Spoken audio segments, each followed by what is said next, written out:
صباح الخير.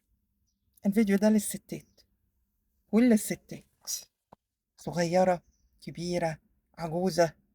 مفيش ست عجوزة. مفيش ست عجوزة. طفلة، سمعي لبنتك. في طفرة كده حاصلة اليومين دولت. آه، الستات بالظبط يعني كده، سواء كان في نفسها أو في ولادها.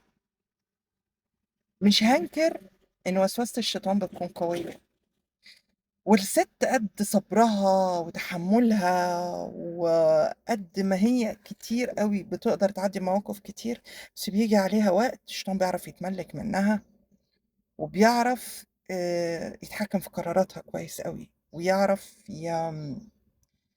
يخليها ممكن تعمل عكس اللي هي عاوزاه، حتى لو ما كانتش ديت تفكيرها ولا دينها ولا تربيتها ولا أخلاقها ولا الثقافة اللي اتربت عليها أو البيئة اللي هي عاشتها. بيعرف يتملك منها. بس أنا عايزة أسأل سؤال. هو مع احترامي لكل الرجالة، ومع احترامي برضو للعادات والتقاليد والعرف، إن المفروض الراجل هو السند وهو القوة وهو كل حاجة، ومع احترامي للرجالة اللي بتسيب ستاتها تتمرمط وهم بيحطوا ايديهم في المية الباردة لمجرد ان هو عايز يربيها او يعاقبها، وبيعاقب عياله معاها، مع انه في نفس الوقت ممكن يكون بيروح بيدي صدقة كبيرة لناس تانية ويبخل بيها على أهل بيته، مع إن الأقربون أولى بالمعروف، أو اللي كانوا أقربون أولى بالمعروف. لو أنا هاتعامل حتى لوجه الله، مش هاتعامل عشان الست اللي في حياتي دي كانت تستاهل، أو مش هاتعامل أو هاتعامل يعني على إن الست دي في يوم من الأيام كلت من إيديها لقمة حتى، جابت لي ولاد، مش هاقول حاجة أكتر من كده. ليه أنا أدعّم فكرة إن ولادي هيكونوا وحشين زي أمهم وهيكرهوني؟ ليه أدعّم الفكرة دي عندهم؟ مع إن ممكن ولادي بأسلوبي الكويس وبمحبتي يبقوا بيحبوني أكتر من مامتهم. كمان الستات اللي بتستغل حتّة الولاد، إن هو تعاقب جوزها إن هو لأ مش هيشوفهم، لأ مش لأ بابا وِحِش، بابا ما عملش، بابا ما سوّاش، مع إنِّك في يوم من الأيام هتكوني محتاجة على الأقل إن بابا ده لازم يكون موجود ناصح أمين، يكون موجود كالترهيب أحيانًا، يكون موجود سَنَد، يكون موجود لأسباب كتير.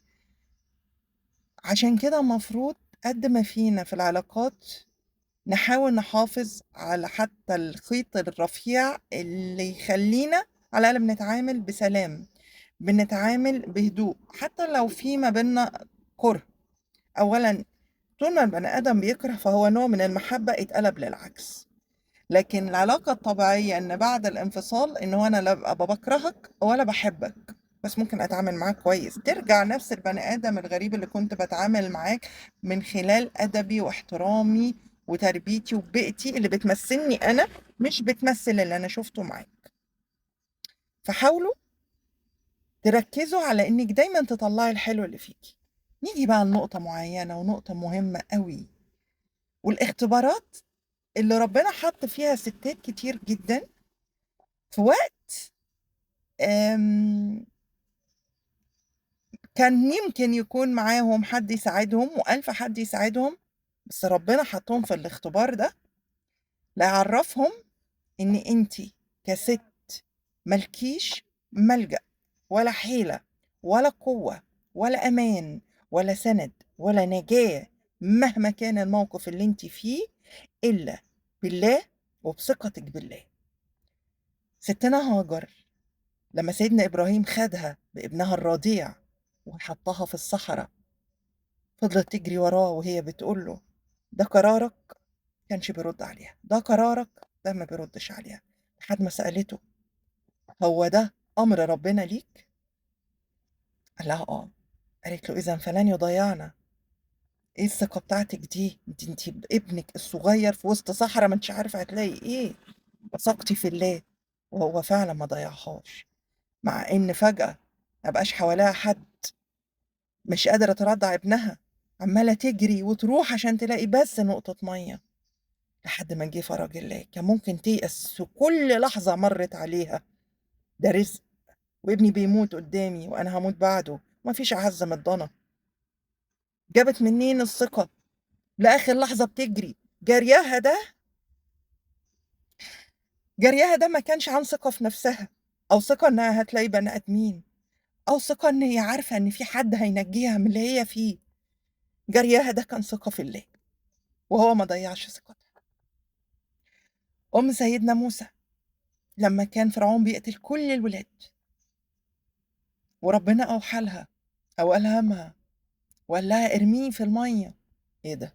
هارمي ضنايا اللي أنا خايفة إنه طب ما هو كده ميت، لأ خلّيه في حضني بقى ويموت. لأ راحت رمته، صدّقت. ولإن ربنا حنيّن وعارف قد إيه قلبها كان واجعها، رَد لها ابنها تاني، ورَدّه لها في حضنها، وخلّاه يتربى أحلى تربية وهو في حضنها، لمجرد برضه إن هي وثقت في كلام الله وصدّقت إن هي هتعدّي المحنة. ستنا مريم مرّت بأصعب تجربة ممكن بنت تمُر بيها في زمانها، زمان مش هاقول كمان دلوقتي مع انتشار الفواحش الكتير، لأ، ومع ذلك خلّت ثقتها كبيرة بربنا ونجّاها وطهّرها، وخلّى كل العالم يشهد بطهارتها ونقائها. كان هو بس سندها، كان هو بس اللي بيرزقها وبيأكّلها وبيشرّبها وبينجّيها، هو بس.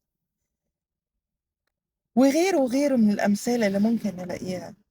يعني امرأة فرعون وهي عايشة في القصر ومَلِكة وفرعون بيحبها، إيه فجأة يخلّيها تسيب كل ده وتكره العيشة دي بكل ما فيها؟ تقول يا ربي ابني لي عندك بيتًا، يا رب ابني لي عندك بيت أو ابني لي عندك قصر. أنتِ جبتِ منين الثقة إن ربنا عنده ها، اللي مش عند جوزِك واللي أنتِ عايشاه وأنتِ مَلِكة، ده أنتِ مَلِكة ومرات مَلِك على أعظم بلد من بلاد الدنيا، جبتِ منين الثقة إن أنتِ هتلاقي هناك الأحلى؟ فربنا جعلها آية من آياته وحطّها في كتابه الشريف، كتابه الكريم. اللي عايزة أقوله، لو خذلوكِ الناس والأهل والصحاب والزوج والعيال، ملجأِك وسندِك وقوتِك والله هي في الله بس، اللي دايمًا بيطلّعنا من كل مصيبة وكل كارثة وبيسترنا وبينجّينا وبيرحمنا من خذلان البشر، وبيعرف كويس أوي يطبطب على قلوبنا ويطلّعِك من اللي أنتِ فيه. والله الذي لا إله إلا هو، إن ربنا وحده اللي يقدر يطلّعِك من أي حالة نفسية أنتِ فيها لو اقتنعتِ وآمنتِ وسلمتِ وجريتِ على كتاب القرآن أو على سجادتِك أو على بلكونتِك وقعدتِ والّا شباكِك وقعدتِ ناجيتِ ربنا وقلتِ له الحقني، نجّيني، أنا واثقة إنك هتطلّعني من اللي أنا فيه. تركتها لله، سِبتها لله. أنت وحدك الرزاق، أنت وحدك الغني، أنت وحدك اللي خلقتني وبتقدر تبعت لي رزقي. رزقِك لمّا بييجي لِك ما بييجيلكيش عن طريق طليقِك أو أهلِك أو حد بيمِن عليكِ أو حد بيدّيكِ حتى صدقة، ما هم إلا أسباب لتيسير رزقِك ليكِ. فلو آمنتِ برزقِك اللي جاي، هو جاي لِك. ثقة في الله مش في البشر. بلاش يا ستات ويا بنات إيمانكم يضعف ويتهز، ربنا أحَنّ علينا من كل اللي حوالينا، فبلاش نزعّله مننا بتصرفات تخلّينا نخسر علاقتنا بيه دنيا وآخرة، لإن هو نهانا عن أي تصرُّف يأذي روحنا أو يأذي ناس متعلقة في رقبتنا. ارجعوا لنفسكم ولله، والله ربنا أبدًا ما بيخذلش حد. كل ما كانت الثقة كبيرة والإيمان كبير، كل ما لقيتِ على قد ده، حتى لو ما كنتيش تملكي اللقمة في بيتِك، والله بيبعتها لِك.